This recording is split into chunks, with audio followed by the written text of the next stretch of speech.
মেহেরপুর সদর উপজেলার আশরাফপুর বাইপাস সড়কে মোটরসাইকেল ও পাখি ভ্যানের মুখোমুখি সংঘর্ষে ইউনুস আলী নামের এক বৃদ্ধ নিহত হয়েছেন। শুক্রবার দুপুর এই ঘটনা ঘটে। নিহত ইউনুস আলী চুয়াডাঙ্গা জেলার এতিমখানা পাড়ার মৃত শাহজাদ শেখের ছেলে। প্রত্যক্ষদর্শীরা জানান, ইউনুস আলী মোটরসাইকেলে করে মুজিবনগরের দিকে যাচ্ছিলেন। এ সময় বিপরীত দিক থেকে আসা মুজিবনগর উপজেলার ভবনন্দপুর গ্রামের মহিদের ছেলে হাপি চালিত একটি পাখি ভ্যানের সঙ্গে মুখোমুখি সংঘর্ষ হয়। দুর্ঘটনায় ইউনুস আলী ও মোটরসাইকেল চালক রাশেদ গুরুতর আহত হন।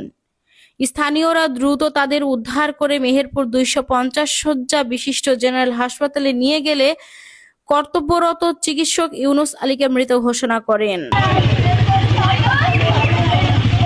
সুমাইয়া আক্তার, মানবতার চোখ, মেহেরপুর।